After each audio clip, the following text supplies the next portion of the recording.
It's time for us to look at stories that have made it to the front pages of the dailies. Starting off with Daily Trust.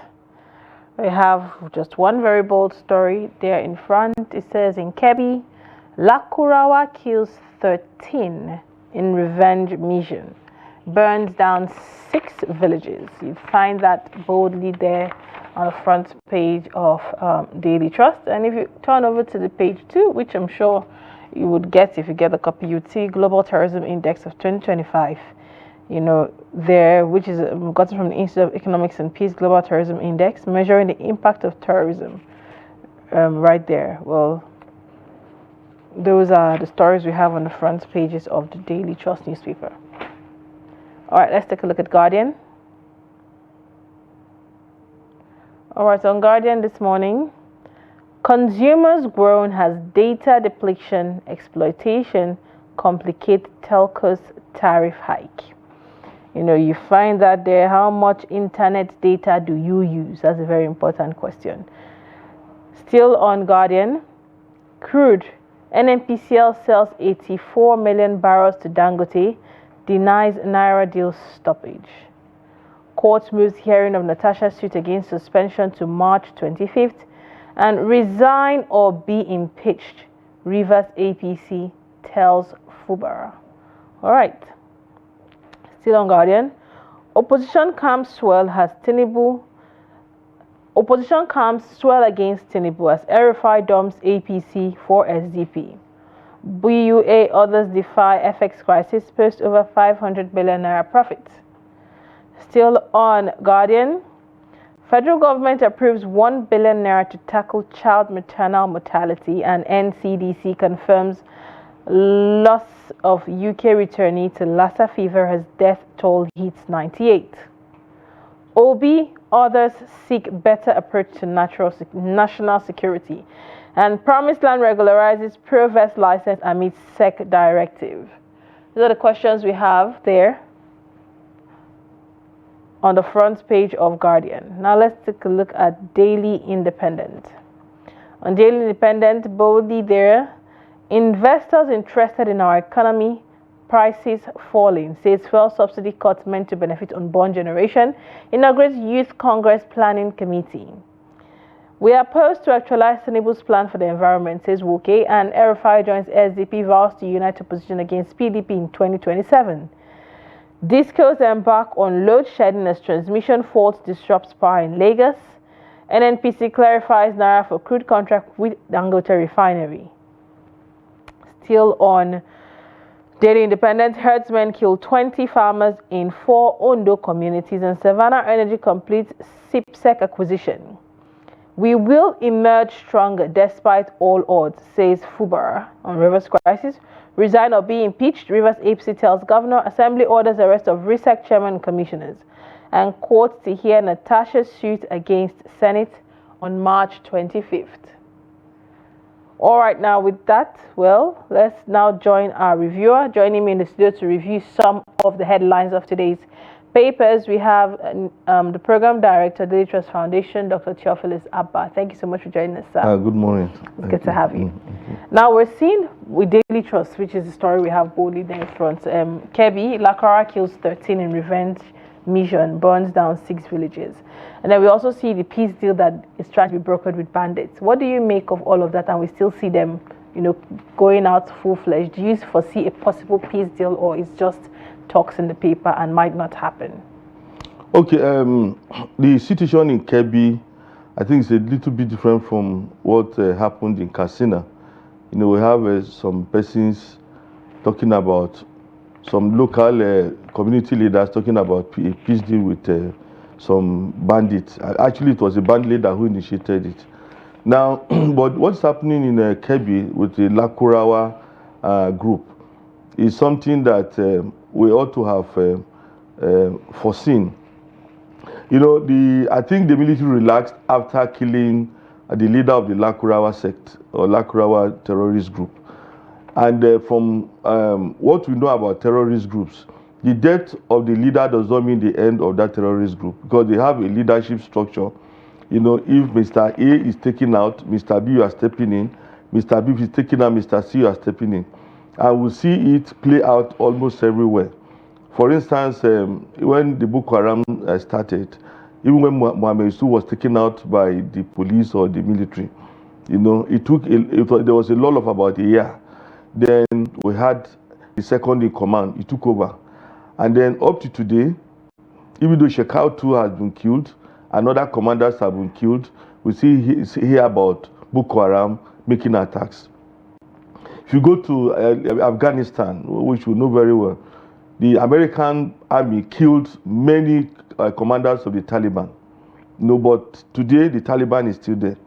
So it's always a mistake for us to think that if you kill the commanders or the leaders of these terrorist groups, it's the end of the story. If you read that story, they talk about the reinforcement. They came with sophisticated weapons, and then raised down villages. So you see, we have to sustain any victory against these groups. If you discover that you have overcome, killed the commanders or you have killed the leaders, that does not mean that you go on dancing. You have to make sure that you, keep vigil. Let there be military presence in those countries because they will definitely come back. If you go to Katsina, we had the same experience. The government set up like a vigilante group that used to move from community to community to attack and kill bandits. But then when these guys leave those communities, the bandits will come back and raise these communities down. Mm-hmm. It's something that we have experienced again and again. And I'm thinking that the military should come up with a better strategy. If you kill the commander, that doesn't mean that the group has been decimated.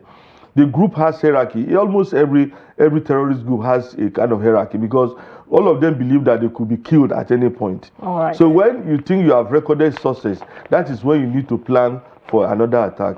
So it's quite unfortunate that these guys have returned to those communities to kill them. But then if we have an upper hand over them, we should not relax. As long as you relax, they will come back to do worse destruction in our communities. All right, let's move away from that now to politics. We have the big story in politics, which is inside Daily Trust there. El-Rufai's defection and more big wigs to leave APC. Fayemi has already denied defection rumors, but alignment talks intensify. We also saw the SDP chairman there talking about saying that it's not a straight ticket to whatever position you want. You're going to follow the party rules, whoever is defecting. But El-Rufai's defection, what do you make of that, and what do you foresee coming out in the next couple of months, leading to the whole 2027 elections coming up? Okay, if you have been monitoring El-Rufai's politics, in the last 1-2 years, you know that, the way he came out to attack APC, he wouldn't go back to them. He had actually damaged the bridge between him and APC. So this defection was not unexpected. And even before now, he had been hobnobbing with the SDP. For over a year ago, he's been holding meetings there, visiting the leadership of the SDP, and all sorts of meetings have been taken. So coming out now, to declare that he had moved to SDP, for those who are monitoring his political activities, we are not shocked. But we know that El-Rufai was in PDP. In fact, actually, we can say it was made by the PDP because it was the PDP government that brought him into governance and gave him ministerial position and gave him opportunities. He was in PDP. From PDP, he moved to CPC. From CPC, he came to APC. From APC, he's now in SDP. So it's something that we expect him to do. In forensic studies, you say, look, if somebody has done something before, he has done it 1 or 2 times, don't think he will change. He will do it again. Even in this SDP, he's likely going to say, okay, I'm leaving. But the story of the SDP is this. SDP has been like a reserve vehicle for politicians. I don't know if you understand what I'm saying. It's like a vehicle that is there for many politicians who cannot get tickets of the ruling party, that is, if it's PDP or APC, it's okay. Wait, SDP is there. SDP is like the number 4th or number 5 or 6th political party. And anybody who has issues with other political parties will always find a place in SDP. So if you see some vibrant politicians who can't make it in any of the parties, you see the SDP is like the party they go to. Now, to make SDP a party that can really fight APC and PDP is a lot of work. You know, it's a lot of work because you see, one of the things you consider is the party that has more governors tends to be well grounded. Now, for SDP to really make the kind of impact that we expect in 2027, we expect that some governors will defect from PDP or APC to SDP. Now, if you don't have defection by governors, it means that El-Rufai alone cannot paddle SDP to victory at the national level. Maybe at most, if he has a very strong influence in Kaduna State, he could. Maybe in some northern states. But even in the north, you see, APC is well grounded, PDP is well grounded. So it's a whole lot of assignment that he has given to himself. Okay. If he thinks that he can convince other politicians to join him in the SDP and rescue power from the PDP, from the APC, it's going to be a very tough assignment. Right. So, but we know, it's a serial defector from party to party. But then he's giving himself a very big assignment. I don't know what strength he has to be able to deliver. All right, still in politicking, we see what is playing in River State, and we're seeing that APC is pushing for Fubara's sack. What do you make of this? The opposition party pushing for the sack of Fubara, given all that has been playing out with the court declaration of the Matter MLA-led assembly, them giving him a deadline to submit the budget, the whole River State Electoral Commission drama. What do you make of where the drama in River State is headed? Well, I think for those who want to impeach Fubara, they should have their basis for the impeachment. But I'm feeling that, ultimately there has to be an intervention from the presidency.